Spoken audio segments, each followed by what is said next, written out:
Ser Podcast. Hola, soy Antonio Martínez y estás escuchando el podcast de Sucedió una noche. Un extraterrestre entrañable, una prisión de máxima seguridad, un musical que resultó revolucionario y una charla con una directora que regresa al cine son los temas que os proponemos para este episodio. Bienvenidos a Sucedió una noche, un programa dedicado al mejor cine de todos los tiempos. I wanna hide from the sun, I wanna live in the dark, I wanna go to the movies. Nobody's waiting outside, but I feel alright, 'cause I'm here on my own.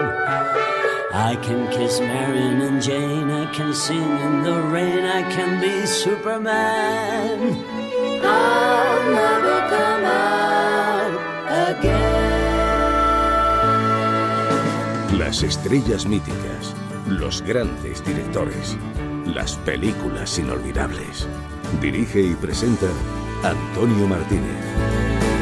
Muy buenas y bienvenidos a Sucedió una noche. Tenemos 50 y tantos minutos por delante para contaros unas cuantas cosas. Por ejemplo, que hace 40 años se estrenaba una de las películas más taquilleras de la historia del cine. Una película que nos dejó además un personaje inolvidable. Este teléfono, mi casa.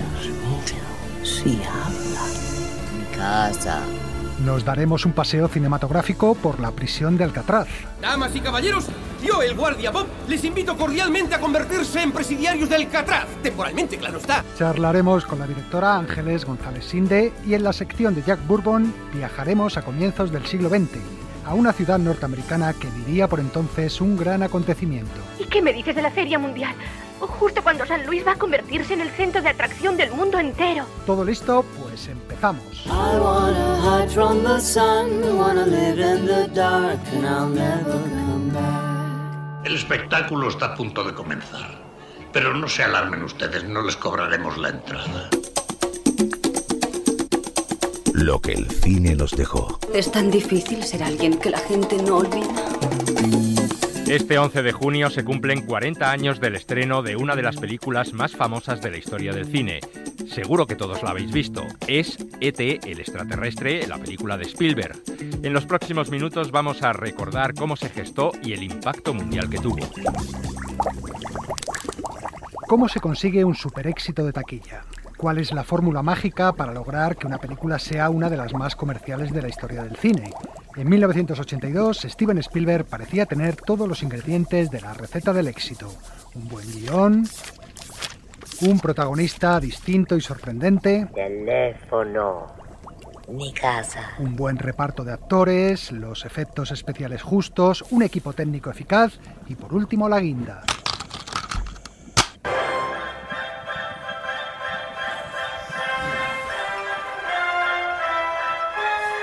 Una banda sonora que resume en sí misma toda la filosofía de la película.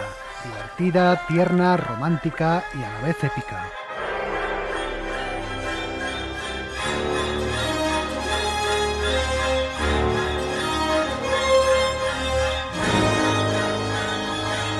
Lo primero fue encontrar el tema adecuado para el momento adecuado.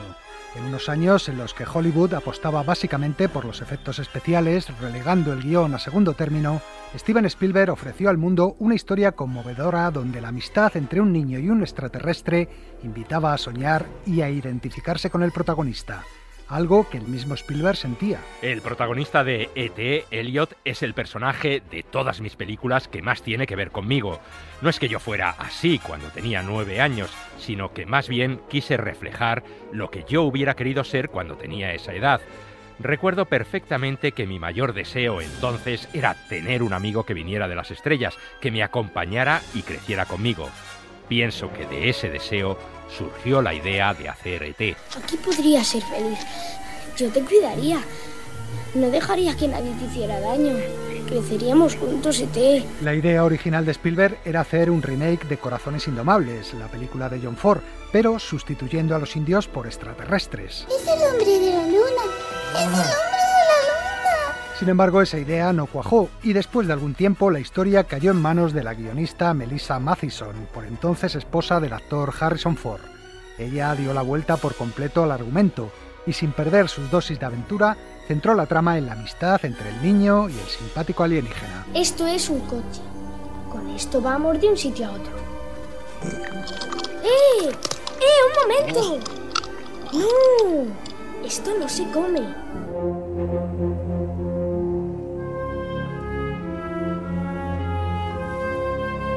La película necesitaba un protagonista impactante y para ello hubo que crearlo a medida. El encargado de hacerlo fue el italiano Carlo Rambaldi, autor también del monstruo de Alien, el octavo pasajero, y de los extraterrestres de Encuentros en la tercera fase. De su imaginación portentosa nació el aspecto de E.T. No me gustan sus pies. Son solo pies, boba. Efectivamente, los pies eran lo de menos. Lo importante era la expresividad de su rostro. Rambaldi dispuso de 5 meses para la gestación de la criatura y construyó 4 muñecos distintos para utilizarlos según las necesidades. El principal era un animatronic electrónico que podía ejecutar hasta 100 movimientos distintos. Costó cerca de $1,5 millones, pero a cambio no se parecía a nada de lo que anteriormente se había utilizado en el cine. Quizás fuera una iguana. No era ninguna iguana. Lo que intentamos decirte es que tal vez lo hayas imaginado. A veces no pude imaginármelo. Sería un pervertido, un niño deforme. Un niño deforme. Tal vez fuera un elfo o un gnomo. No era nada de eso, moco de elefante. ¡Elliot! El extraterrestre mostraba en su mirada una inteligencia superior y con su aspecto, extraño pero gracioso, despertaba las simpatías del público. Es inteligente. Se comunica a través de Elliot. O sea que Elliot piensa sus pensamientos. No, Elliot siente sus sentimientos. Para las escenas en las que se hacía imposible la utilización de cables, se recurrió a un actor enano que protagonizó, por ejemplo, la secuencia en la que E.T. se emborracha. Una vez resuelto el aspecto de la criatura, aún quedaba un pequeño detalle. Elliot. ¿Qué? Elliot. Le he enseñado a hablar, ahora ya sabe hablar. Spielberg contrató a una anciana profesora de dicción que supo darle a la voz del extraterrestre ese tono tan especial que transmite ternura. Ella misma se encargó de doblar a E.T. a otros idiomas, incluido el español. ¿Puedes decir E.T.? E.T. E.T. E.T. ¡Sé bueno! ¡Qué bueno!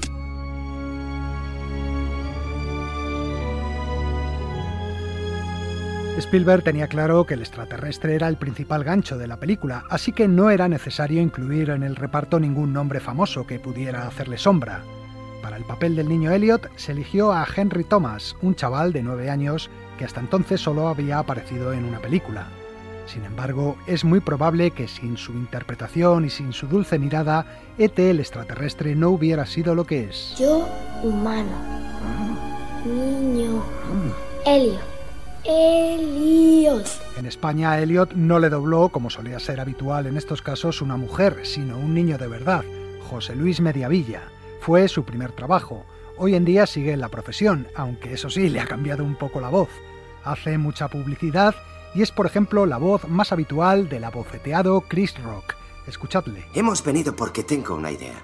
Una idea. Soy algo visionario. O sea, que no solo veo cómo ganar dinero hoy, sino que preveo la riqueza del futuro. Pero volvamos a E.T. El reparto se completaba con otros actores poco conocidos, como Peter Coyote, Eddie Wallace o la hoy famosa Drew Barrymore, que por entonces tan solo tenía 5 años. Toma, una planta para ti. Podría ser un mono o un orangután. ¿Un mono calvo? A ver si será un cerdo, porque come como un cerdo. Una curiosidad a propósito del colegio donde estudia Elliot. Niños y niñas, hoy vamos a llevar a cabo la disección de la rana. El director del colegio era Harrison Ford, que hacía un pequeño cameo en la película, aunque al final Spielberg suprimió su escena en el montaje porque temía que la presencia de la estrella distrajera al espectador. Esto es la cosa más ridícula que he visto en mi vida. El rodaje de la película se desarrolló en el mayor de los secretos. Nadie que no formara parte del equipo tenía acceso a él. Tampoco se facilitaron fotos del extraterrestre hasta el mismo día del estreno. El director quería guardar la sorpresa hasta el final. ¿Listo? Listo. Listo del todo no. Aún faltaba un elemento que sería fundamental en el éxito de la película, la banda sonora que compuso John Williams. Cuando en 1981 el músico aceptó el encargo de Spielberg, ambos ya habían cosechado enormes éxitos juntos, como Tiburón, Encuentros en la tercera fase o En busca del arca perdida. Sin embargo, esta vez el director no las tenía todas consigo. John Williams. La película me pareció maravillosa cuando la vi, pero creo que Steven estaba un poco preocupado porque E.T. no tenía muy buen aspecto. Era un ser un poco raro. Recuerdo que me preguntaba, ¿crees que el público aceptará a esta criatura? Con su música, John Williams ayudó a que los espectadores no prestaran atención a la apariencia de E.T. y sí, en cambio, se enamoraran de la tierna relación que viven el extraterrestre y el niño. La partitura, como la propia película, supo conjugar la aventura y el espectáculo con el intimismo y la carga sentimental. La música evoluciona y se transforma en algo amable y familiar, en el sentido de que entre los niños y E.T. casi se desarrolla una melodía amorosa.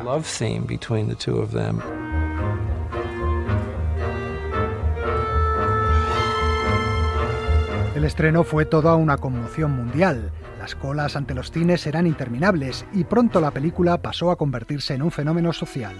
Camisetas, cromos, pósters o muñecos de E.T. invadieron el mundo entero. Todos repetían la frasecita de moda. Teléfono, teléfono, mi casa, teléfono, teléfono, teléfono.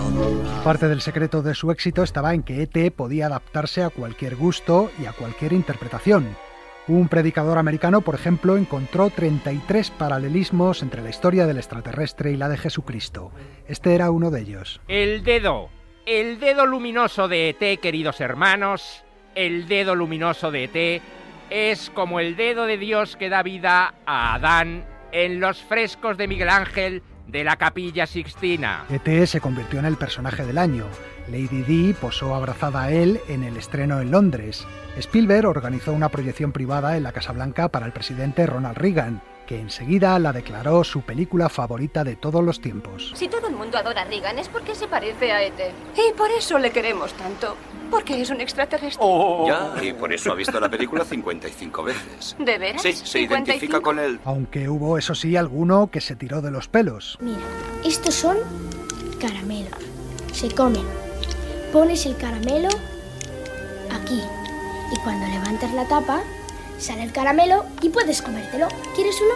Ni las marcas de caramelos Milk Duds ni M&M's aceptaron aparecer en la película y Spielberg utilizó otra marca mucho menos conocida, Reese's Pieces, que después del éxito de la película multiplicó sus ventas.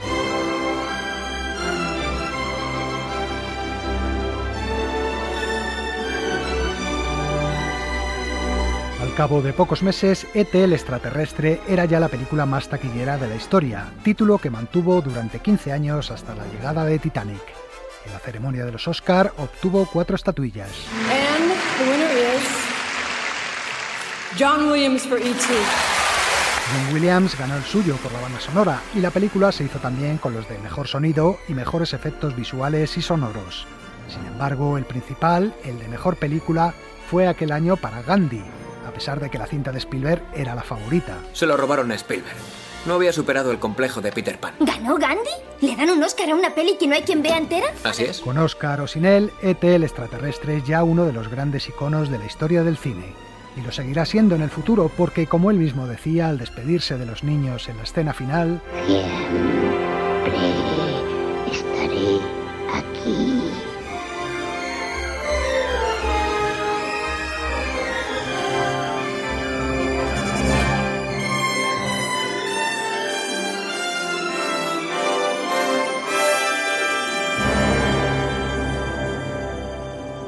Y ahora, a jugar a las películas. Estas son las 3 que hemos elegido esta semana. A ver si las adivináis. Todo se ha estropeado, las máquinas se han vuelto locas. ¿Entiende usted de máquinas? Sí, yo la reparo. Hay una que me persigue, un pistolero. Será un modelo 404 o 406. Si es el 406, tiene todo el equipo sensorial. Una máquina estupenda. ¿Es que me persigue? Sí, no lo dudo. ¿Qué puede hacer? No puede hacer nada. Si le persigue, le alcanzará. No tiene escapatoria. Sin embargo, hay que hacer algo. No sea usted niño.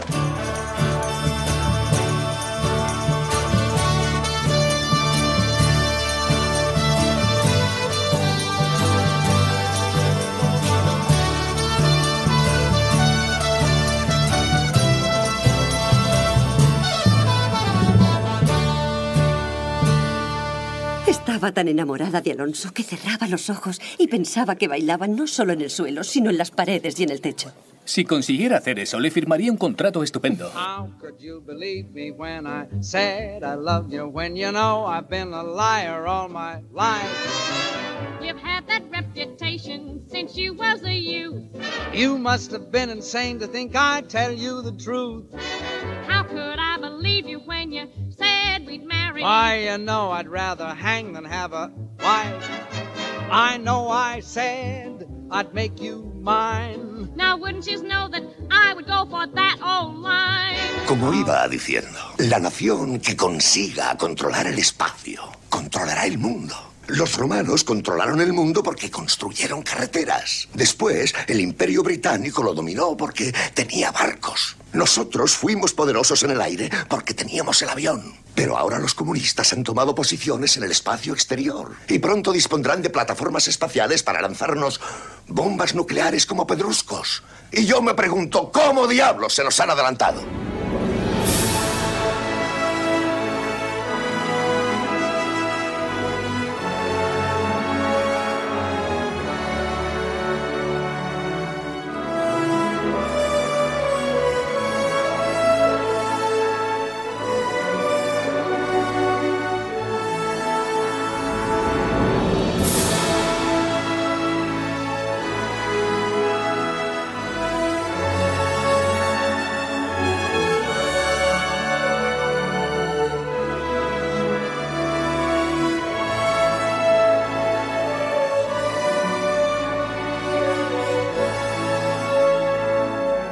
Bueno, ¿queréis saber cuántas habéis acertado? La primera película era Almas de Metal, dirigida en 1973 por el escritor Michael Crichton, el autor de bestseller como Parque Jurásico. Giraba en torno a un parque de atracciones en el que los robots animatronics se rebelaban y atacaban a los turistas, entre ellos un pistolero del oeste interpretado por Yul Brynner. La música de Almas de Metal era obra de Fred Karlin. La segunda película era Bodas Reales, el primer film que dirigió en solitario Stanley Donen, y el diálogo que oíamos aludía a la escena más famosa de la película, aquella en la que Fred Astaire baila por el techo y las paredes. Y era Fred Astaire, por supuesto, el que tras el diálogo cantaba junto a Jane Russell una de las canciones de la película. Por último, os poníamos unos segundos de Elegidos para la Gloria, una película dirigida en 1983 por Philip Kaufman que contaba el comienzo de la carrera espacial norteamericana, y aún suena de fondo el tema central de esta película compuesto por Bill Conti. Dale un título y lo escribirá. Enciclopedia Curiosa del Cine. Parece más una bomba que un libro. Este sábado, 11 de junio, se han cumplido 60 años de un suceso que muchos hemos conocido a través del cine. Ese día de 1962 se produjo una de las fugas más espectaculares de la historia carcelaria de los Estados Unidos. Frank Morris y otros 2 reclusos se fugaron de la penitenciaría de Alcatraz. La versión oficial dice que se ahogaron en el mar, pero mucha gente, incluido el FBI, cree que sobrevivieron y lograron salir de los Estados Unidos. Esta historia nos la contaban en la película Fuga de Alcatraz, protagonizada por Clint Eastwood, pero hay otras muchas películas que tienen a la famosa prisión como escenario. Vamos a ver qué dice nuestra enciclopedia sobre Alcatraz. La isla de Alcatraz es un pequeño peñón situado en la bahía de San Francisco, a unos 2 kilómetros de la ciudad. Mi mayor ilusión era ver San Francisco, pero no desde este lugar. Fue el español Juan Manuel de Ayala quien la descubrió en 1775 y la bautizó con el nombre de Isla de los Alcatraces por la gran cantidad de estos pájaros que la habitan. En 1846 los Estados Unidos compraron el islote a México y edificaron en él un fuerte militar, y el que sería el primer faro de la costa del Pacífico. Alcatraz ha sufrido muchas remodelaciones durante su historia. Unos años después, ese fuerte se convirtió en prisión militar. Sabrá que han convertido Alcatraz en prisión, ¿no? Soldados que desertaron durante la guerra y algunos indios de Arizona. ¡Indios! ¡Es horrible! Pero en 1934 el Departamento de Defensa abandonó la isla y se la cedió al de Justicia para que construyeran allí una prisión federal, la prisión de máxima seguridad más famosa de Estados Unidos, a la que los reclusos apodaban La Roca. Alcatraz es como una cesta donde se guardan todos los huevos podridos. Ofrece las máximas garantías de seguridad. Es una prisión invulnerable.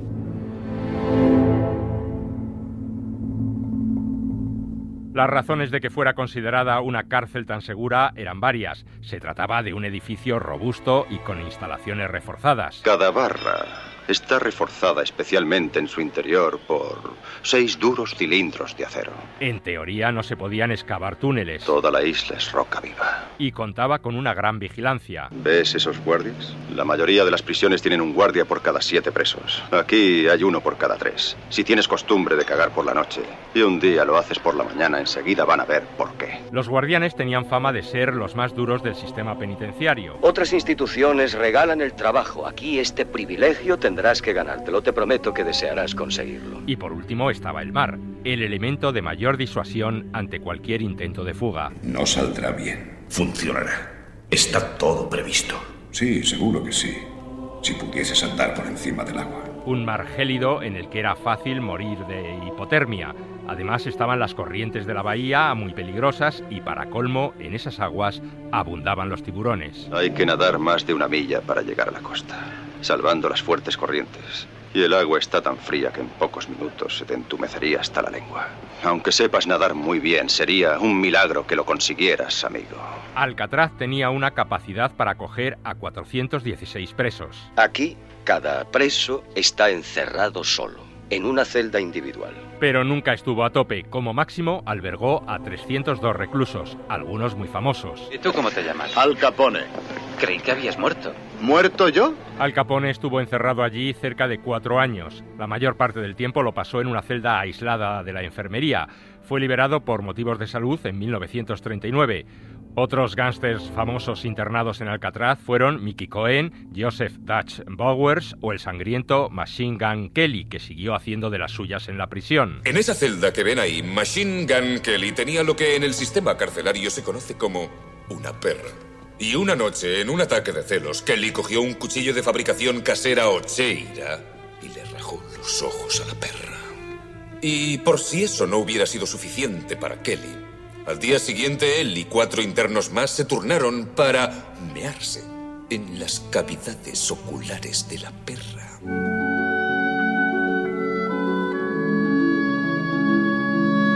Otro de los prisioneros famosos de Alcatraz fue Robert Stroud, conocido como el hombre de los pájaros. ¿Dónde encontró ese pájaro?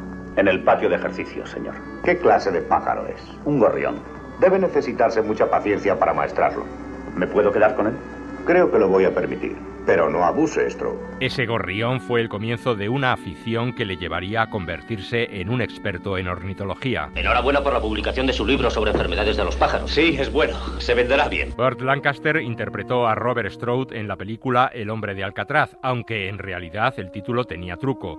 Casi todo lo que cuenta la película sucedió en otra prisión.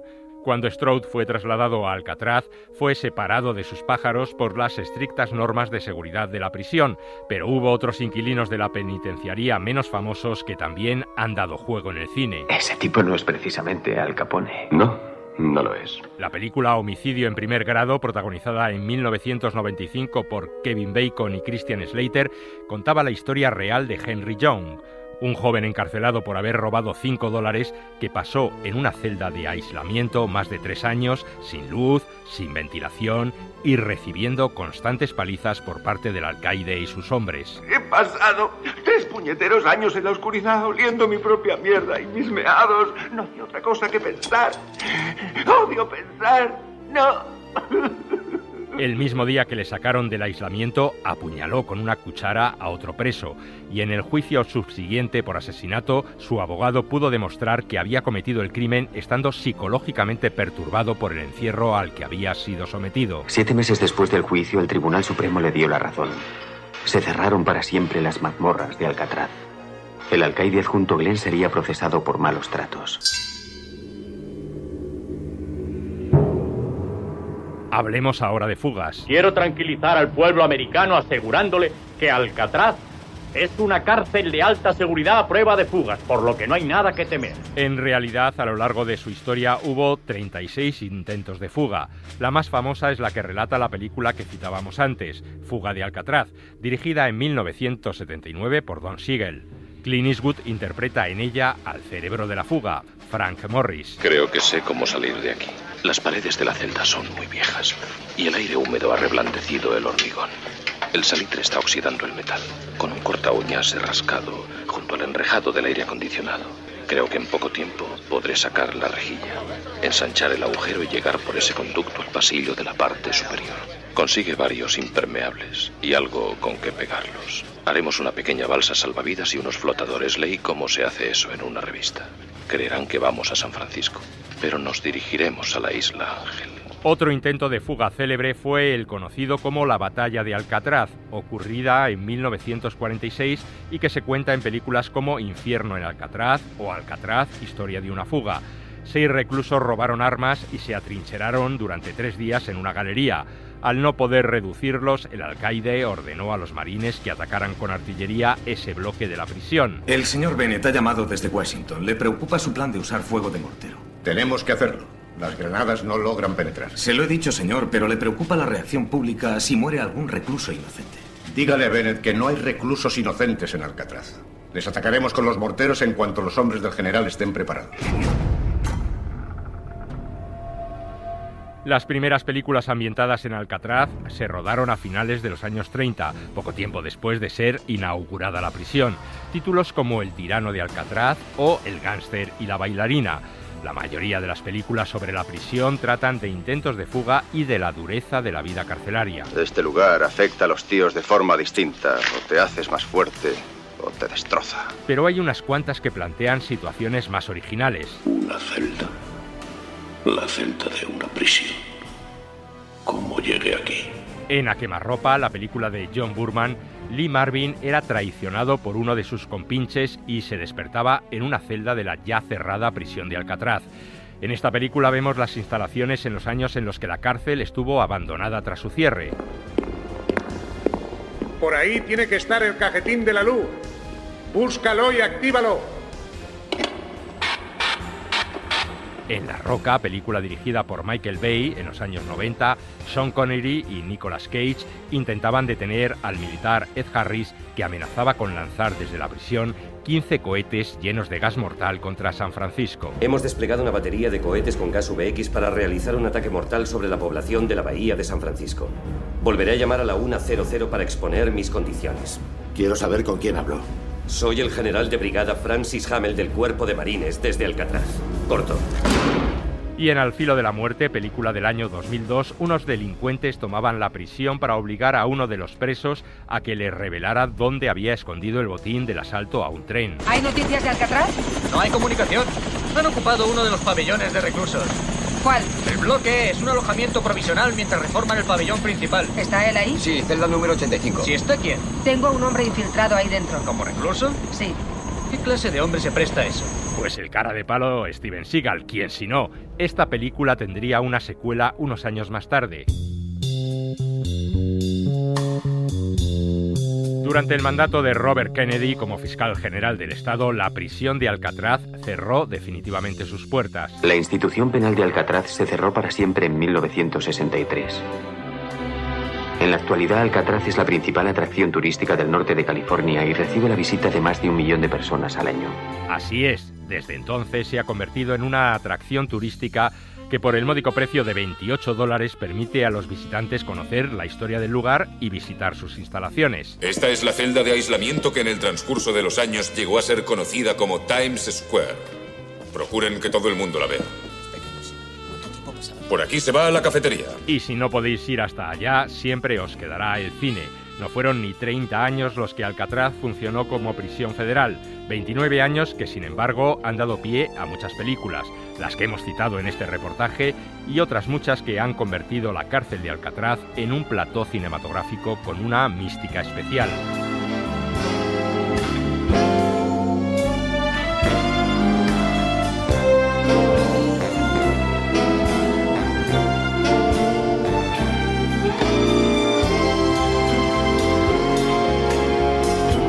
Sucedió una noche. El cine clásico en la SER.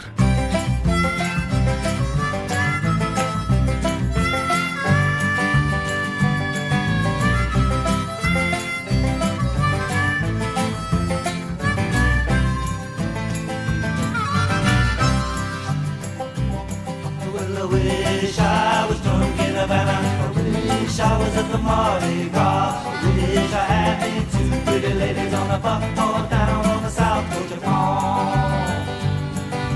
Run, run, run with the coyote boy. Never to return to the transit road. That's where we bury the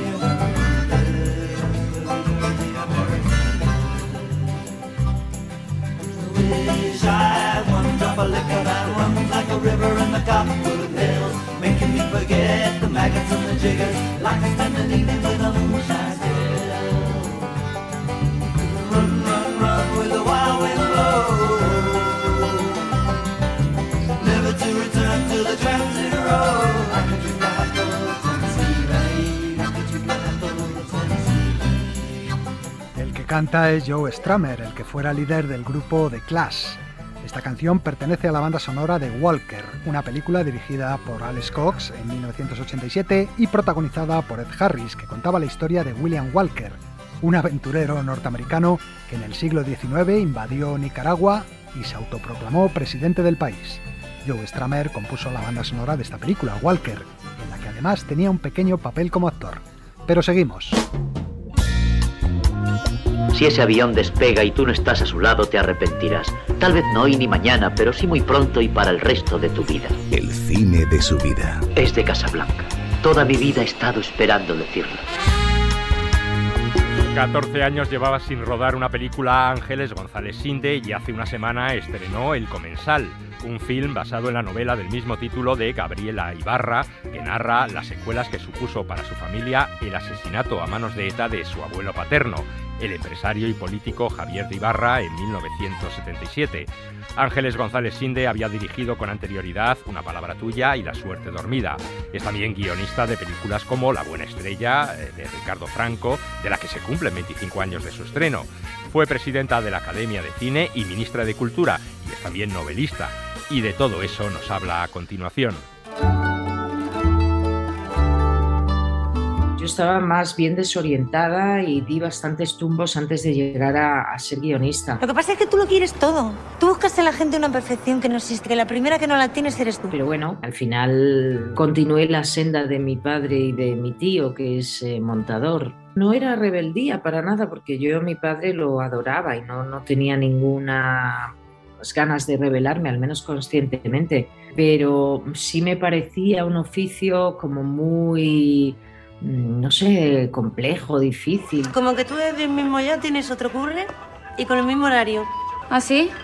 Yo trabajé como guionista muy a gusto durante unos años hasta que tenía la sensación de que necesitaba saber más de puesta en escena, necesitaba saber más de sonido, necesitaba saber más de montaje. Alonso Martínez, Bilbao, San Bernardo... ¿Serán caros los chismes estos que te buscan las calles? ¿Quieres que compremos uno? No sé, igual son prácticos. Y que no dominar bien esos otros códigos pues me hacía una escritora mucho menos completa y mi escritura más pobre, ¿no? Entonces el querer saber más y escribir de otra manera y dominar de manera más completa el lenguaje del cine pues es lo que me movió a dirigir La suerte dormida. Soy la abogada de la familia de Paco Morales. Solo quiero hablar, hombre, haceros unas preguntas. ¿Qué clase de preguntas, Pues si estabais allí el día del accidente, si lo visteis, y si ha habido incidentes parecidos anteriormente. ¿Y eso para qué? Para ayudar a los padres de Paco. Y luego lo que pasa es que ahí pues descubrí que el trabajo con los actores me gusta mucho, lo cual es, supongo, una continuación natural de lo que a mí me mueve a escribir, que son los personajes, ¿no? Y los análisis psicológicos de los personajes.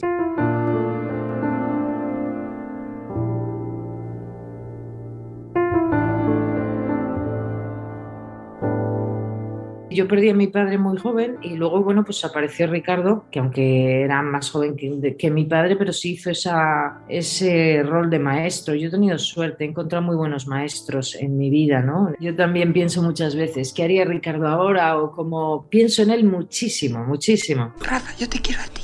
¿Pero te acuestas con él? Sí. ¿Sabes por qué? Porque a él también le quiero. Marina, eso es imposible. ¿Qué es imposible? O le quieres a él o me quieres a mí. Porque es imposible. A mí me pasa. La buena estrella era un encargo, ¿no? Y como guionista estamos siempre acostumbrados a trabajar en encargos, y el trabajo o nuestra habilidad consiste en llevarlo a mi terreno ideológico, de valores, sentimental o estético, o sea, que yo ahí me pueda también proyectar, porque ahí es cuando te salen las ideas buenas, cuando tú realmente eso te lo crees y estás metido en ese mundo, ¿no? Entre tu balcón y mi ventana. El personaje de Adriana en La suerte dormida es un personaje que tiene un duelo congelado que no puede afrontar. Porque es lo mejor, porque ganar un caso de estos es muy difícil. Sí, pero es que de 3 kilos a 25 hay un abismo. 3 kilos es un timo. Me lo dijiste tú. Y si no he podido conseguir más, ¿qué quieres que haga? Es como una bella durmiente, ¿no? Que es una figura que a mí siempre me ha llamado mucho la atención, la bella durmiente. También en Una palabra tuya hay un duelo distinto, porque es la pérdida, en el caso del personaje de Malena Alterio, la pérdida del padre, ¿no? Un padre que les abandona de pequeñas y del que no vuelven a saber. Esa indiferencia también comporta una persona que se queda como extraviada, como en un tiempo congelado que tampoco avanza. Yo también me siento sola, ¿sabes? Y necesito cariño. Y a veces la gente, pues bueno, pues que necesita el contacto con otro ser humano. Yo soy un ser humano. ¿Ya sabes a lo que me refiero, Milagros? No lo sé. Yo lo único que sé es que estás enrollada con él. En las novelas que he escrito, pues tanto en El buen hijo como Después de Kim, como El cielo profundo, pues siempre hay procesos de duelo. A mí lo que me parece difícil es seguir viviendo cuando sabes que la vida puede ser dura, o que en la vida hay maldad, o que en la vida hay injusticias, ¿no? Cómo te rearmas y recuperas la alegría y la fuerza para seguir viviendo. Y de eso es lo que hablan las 3 películas que he hecho, de cómo reconstruirse y reconstruirse con los otros, porque eso es lo que es el ingrediente fundamental para mí. He leído que desde que secuestraron al abuelo hasta que lo encontraron pasó más de un mes. No creo que sea el mejor sitio para tener esta conversación. Nunca me has contado nada. ¿Por qué? Debió de ser muy angustioso. ¿Te parece que son cosas para contarle a una niña? Hace mucho que dejé de ser una niña. Hace mucho que pasó eso. ¿Para qué te has empeñado en que te acompañe a este viaje si no quieres hablar? ¿Qué va a quedar de estos días? Los expertos hablan mucho de una transmisión inconsciente de la memoria. La memoria se transmite y lo que no se ha acabado de vivir bien o de resolver o de colocar bien, pues al final nuestros hijos lo perciben, ¿no? Y de alguna manera les estamos condicionando con la educación sentimental que les damos. No vas a contarme nada. ¿Qué quieres que te cuente? Pues lo que pasó, papá. ¿Para qué? ¿De qué sirve? No lo sé, papá, no lo sé. Dímelo tú. ¿Por qué no? Nosotros no somos como esa gente. ¿Qué gente? La que cuenta su vida en televisión. ¿Y qué gente somos? Podemos hablar de otra cosa. No, quiero hablar de esto porque lo necesito. Como pasa en la película, el personaje de Susana Baitua, de la hija, pues le está generando una angustia, unas pesadillas, una incapacidad de asumir ese dolor que la sobrepasa, ¿no? Y entonces deciden indagar de una manera intuitiva. Yo no quiero salir en tu libro, de mí no hables.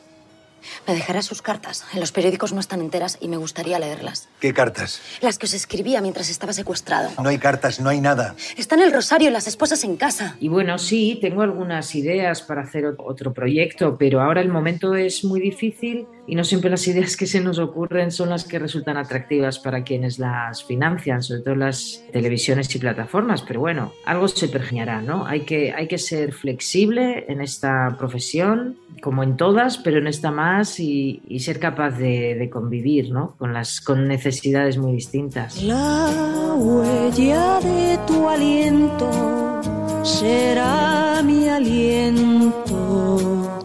La huella de tus labios serán mis labios. Sucedió una noche. El cine clásico en la SER.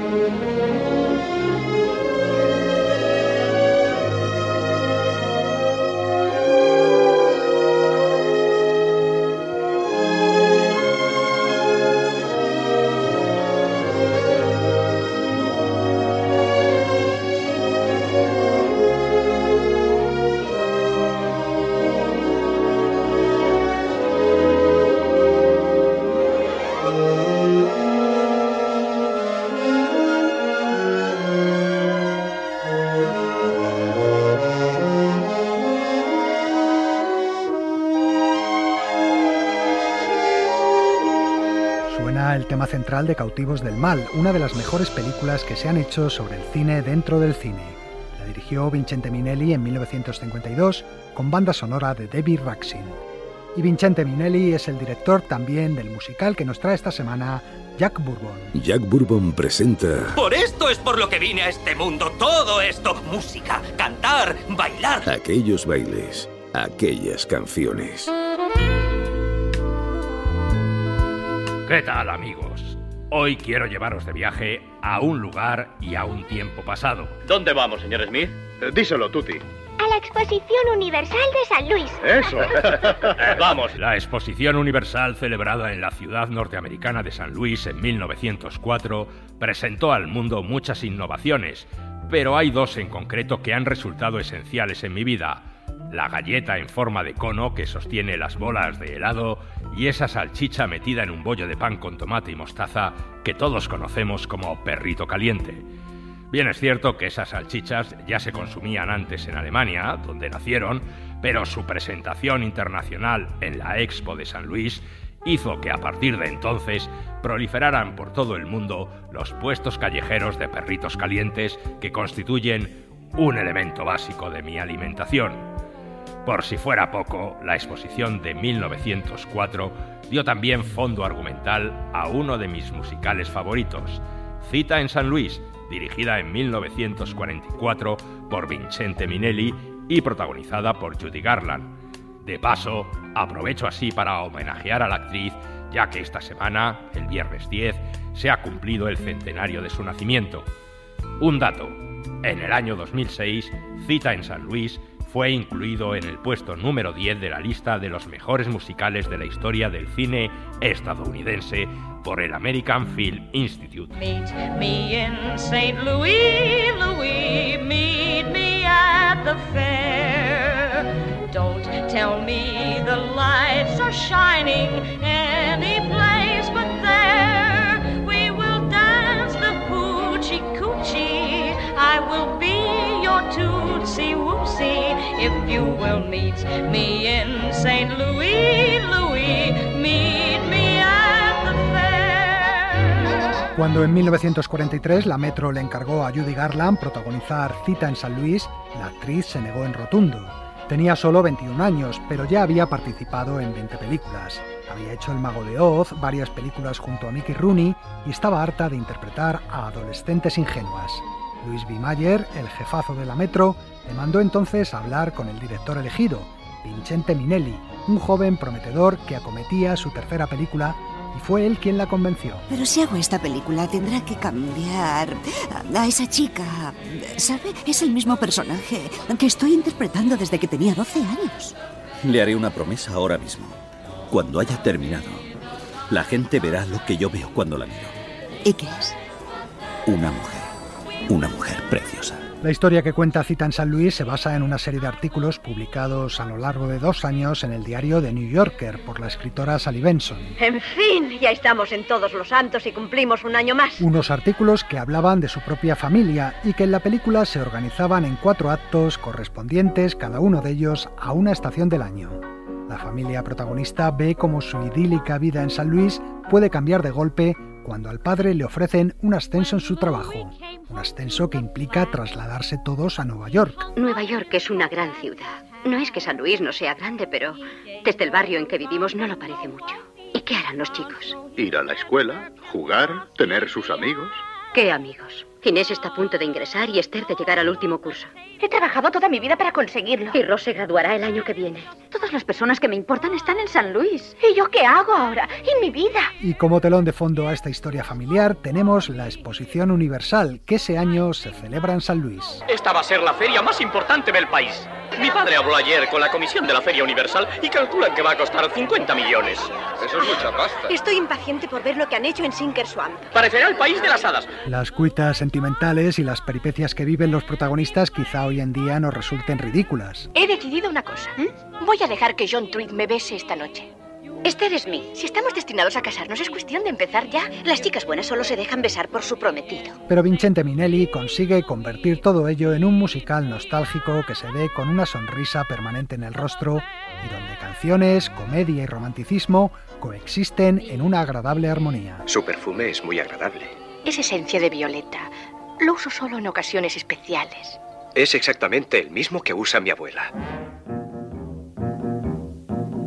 If you like me like I like you, and we like both the same, I like to say this very day, I like to change your name, 'cause I love you and lover you too, and if you are love of me, one live is two live is one, under the bamboo tree. Excelentes secundarios como Mary Astor o Lucille Bremer acompañan a Judy Garland en un reparto en el que destaca también de forma especial la por entonces niña prodigio del cine Margaret O'Brien. Ayer estaba borracha, borracha estaba anteayer. Perdona, mamá querida, nunca lo volveré a hacer. Margaret O'Brien tenía por entonces solo 6 años y daba vida a la menor de las hermanas, una pequeña de lo más divertido que parece mórbidamente obsesionada con la muerte. El vendedor de hielo vio cómo mataban a un borracho y la sangre salía a chorros. Por su papel en Cita en San Luis, Margaret O'Brien ganaría ese año un Oscar especial al talento infantil.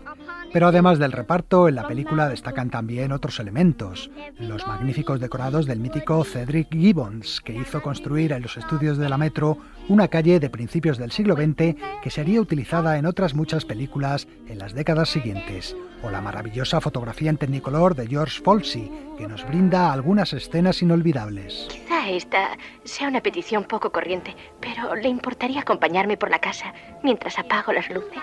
Las del comedor, las del salón, todas las de la casa. Luego está la particular utilización del color de Vincente Minnelli. Quiero verlo filtrado por los ojos del artista.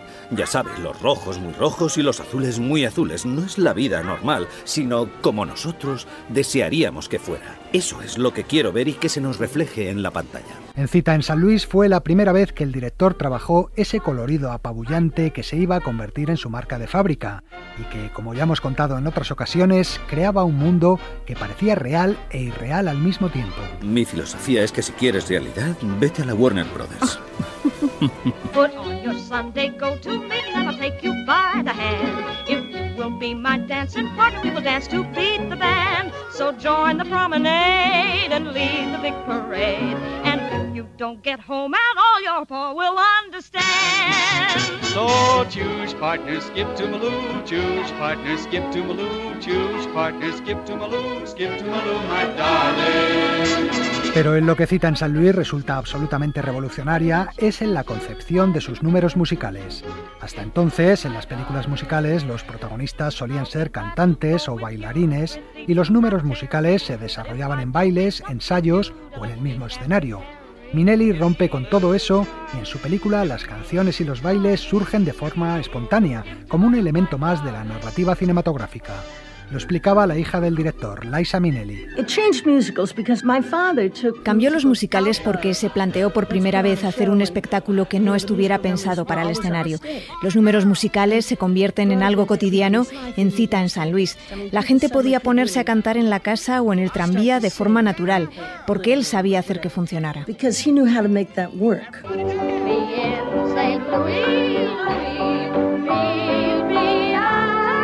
Hijas, por favor, basta ya de gritos. Perdona, papá. Maldita canción. La mayor parte de las canciones de la película son adaptaciones de temas populares, como este Skip to Maloo que suena de fondo. Pero los compositores Ralph Blane y Hugh Martin compusieron para el film 3 canciones nuevas que son sin duda lo mejor de la película. Una es The Boy Next Door, la canción que Judy Garland canta enamorada de su vecino y que se convertiría en uno de los estándares habituales del repertorio de la cantante. I saw him smile. I knew he was just my style. My only regret is we've never met, though I dream of him all the while. También destaca una canción navideña, la que Judy Garland le canta a la pequeña Margaret O'Brien en Nochebuena. ¿No ha venido todavía? Llevo muchísimo rato esperando aquí y todavía no he visto nada. ¿Quién ha de venir? ¿Santa Claus?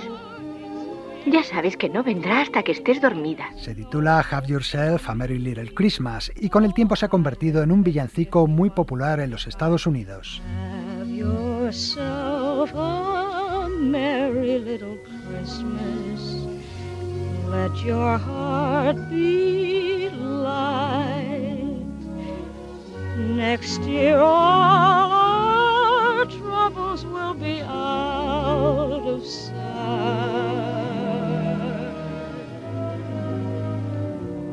Pero la canción más famosa de Cita en San Luis es The Trolley Song, la canción del tranvía. Din, din, din, va el tranvía. Din don, señor. ¿Qué? Din don va el tranvía, din don suena la campana. ¿Qué? La canción se canta en el tranvía que lleva a los jóvenes de San Luis a visitar las obras de la Exposición Universal. Pasen delante, por favor. Vamos, hay sitio de sobra. Quentin, ¿ya estamos todos? Si no están, peor para ellos. La marea y el tranvía no esperan a nadie. Adelante, conductor. Cuenta la leyenda que Judy Garland grabó esta escena en una sola toma. Siéntese. ¿Repasamos los movimientos, Judy? No, los recuerdo. Grabemos directamente. Todos en silencio. Rodamos.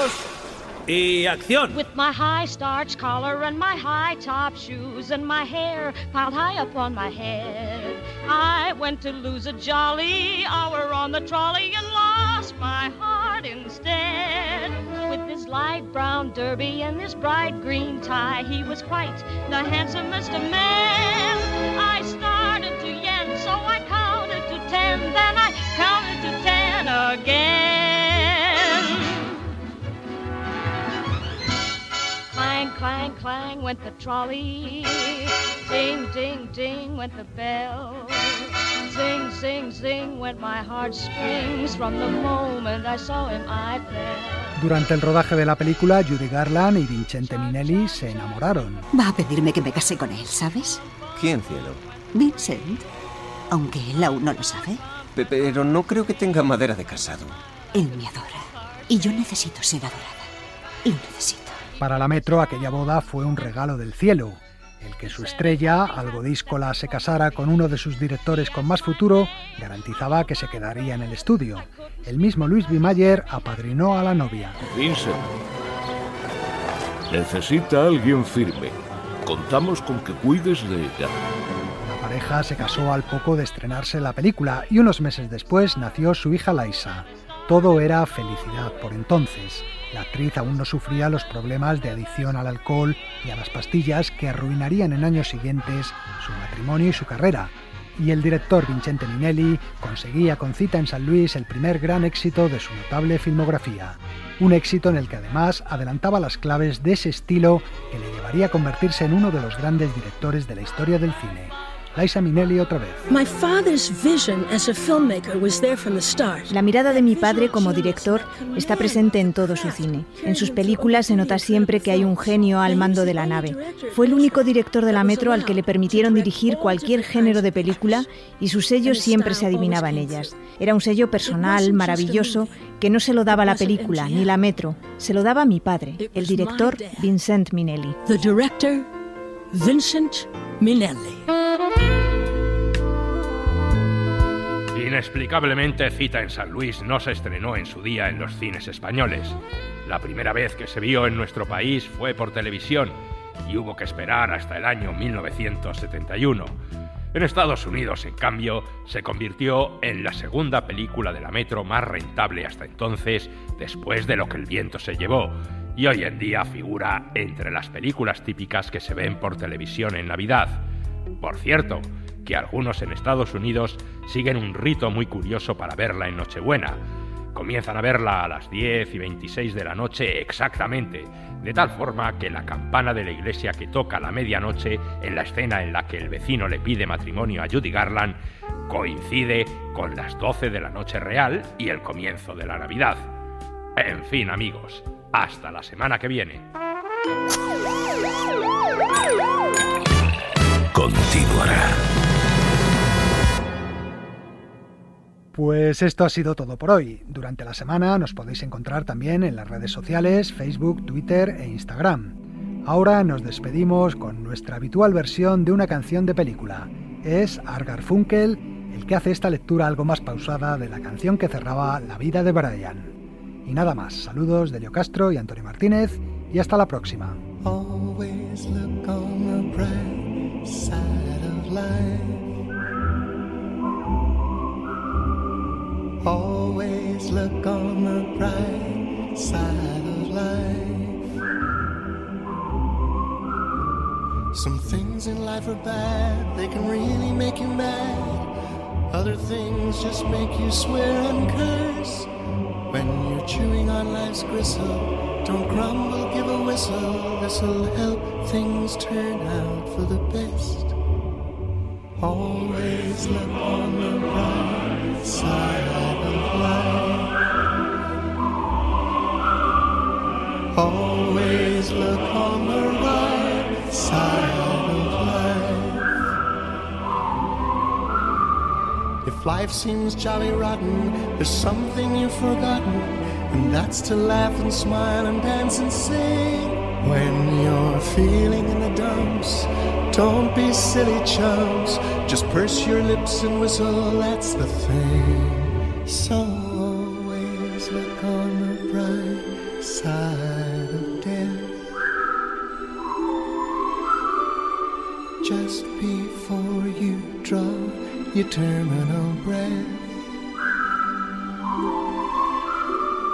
Life's a counterfeit when you look at it. Life's a laugh and death's the joke, it's true.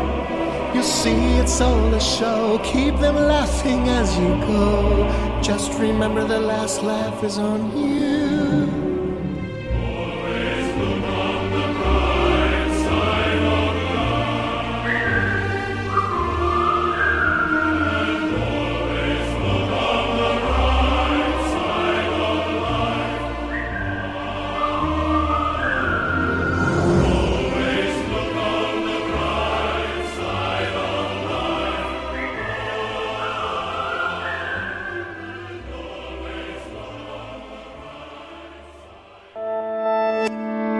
Cadena SER.